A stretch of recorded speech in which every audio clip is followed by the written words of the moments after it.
Just one swoop and we ended up in the lows. June was a roller coaster month ever since the SEC shot daggers at two of the most prominent crypto exchanges, Binance and Coinbase, and also categorized certain cryptocurrencies as securities, which included our dear Cardano. Scared Cardano investors swung into action and sold their coins, and until now the sentiment hasn't changed. Is the SEC's judgment the end for Cardano ADA, and does the US government have the final say over crypto? The SEC didn't just start its raging move at cryptocurrencies this year. One thing led to another, and their attention landed on ADA and the rest of the coins which were categorized as securities.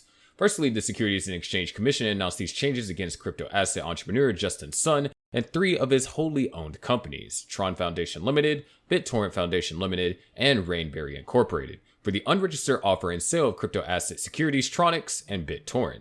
This seemingly started as the foundation of the SEC rage.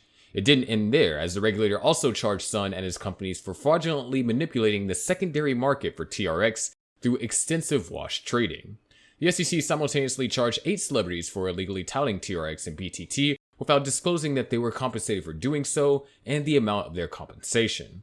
Perhaps some refer to this move as the tip of the iceberg, if you will.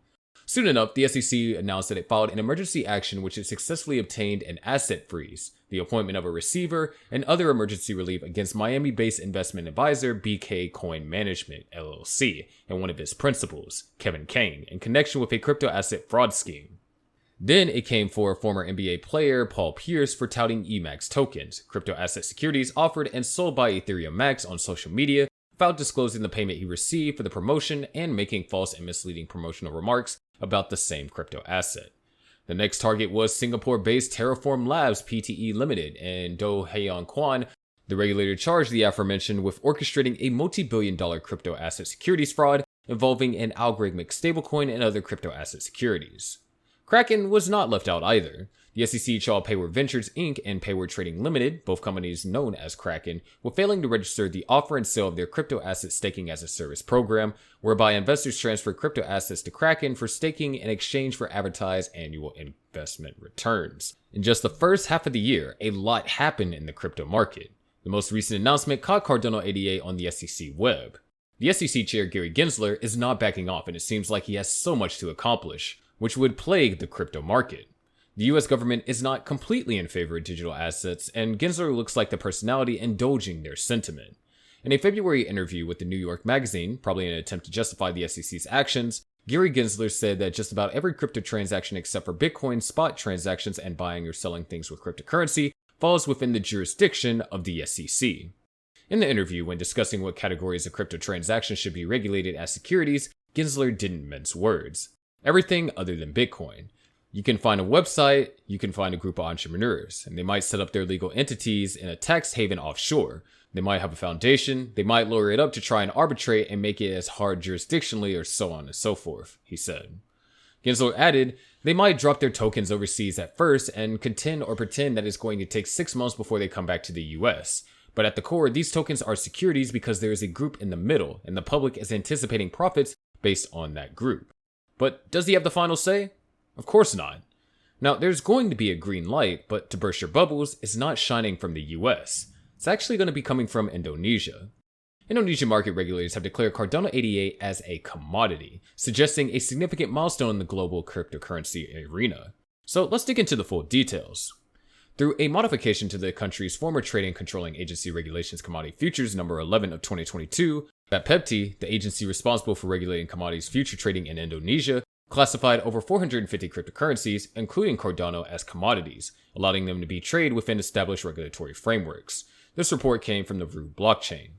According to the Root blockchain, the Indonesian government has released a list of tradable cryptocurrencies including Bitcoin, Ethereum, Litecoin, Solana, ADA, XRP, DOT, SAN, and Uni, a total of 501 cryptocurrencies, encompassing almost all tokens recognized as securities by the US Securities and Exchange Commission.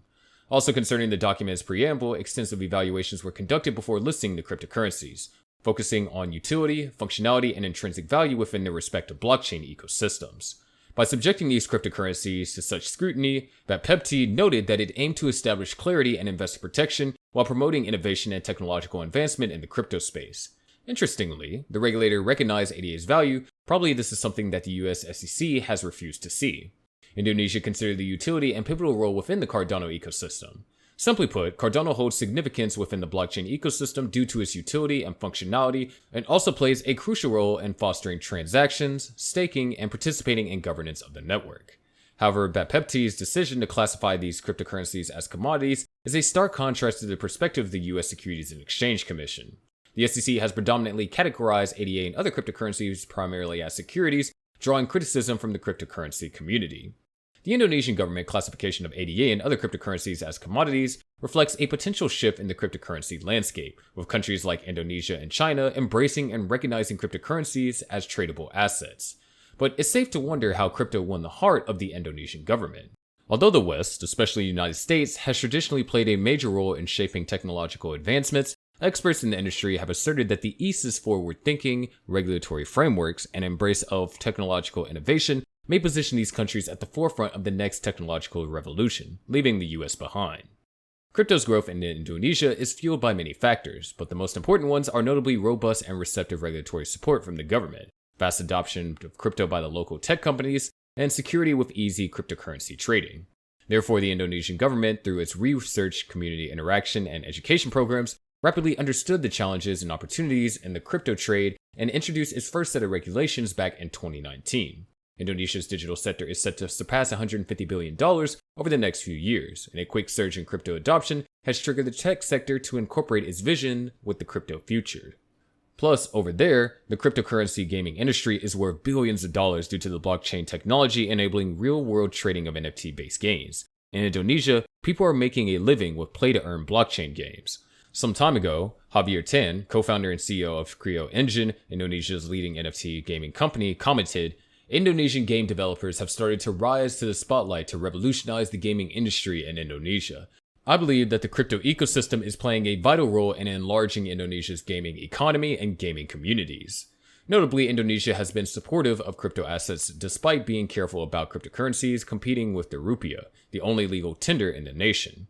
Reports once emerged of its plans to establish a cryptocurrency exchange this year before it transfers regulatory authority over such assets from a commodities agency to the Financial Services Authority. It may look like the US abandoned Cardano ADA while Indonesia gracefully accepted it, but the pains might outweigh the gains at the end of the day.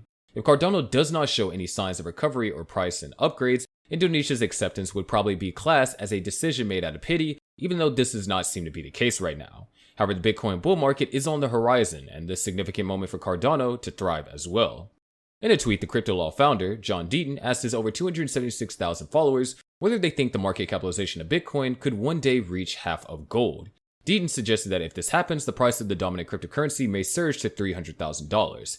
That's a 10x spike. By predicting Bitcoin might attain half of the precious metal market cap, the crypto law founder highlighted his belief that the current market price is an attractive entry point for long-term investors. Furthermore, Deaton drew attention to an exciting development as the CEO of the world's largest asset manager, BlackRock, Larry Fink, made a U-turn regarding Bitcoin. According to Fink, more than 600,000 customers' inquiries about Bitcoin were made on his company's official website. This is good news, and according to Deaton, it's an important statistic that bolsters his perspective on Bitcoin. Recently, the world's biggest asset manager, BlackRock, applied to the US Securities and Exchange Commission for a spot Bitcoin ETF, something that the top American financial regulator is yet to see. Cardano is in for a good moment. The signs are irresistible. All it is just a matter of waiting. But that's going to do it for today's video. Make sure you click on the subscribe notification buttons, and I'll see you in the next video.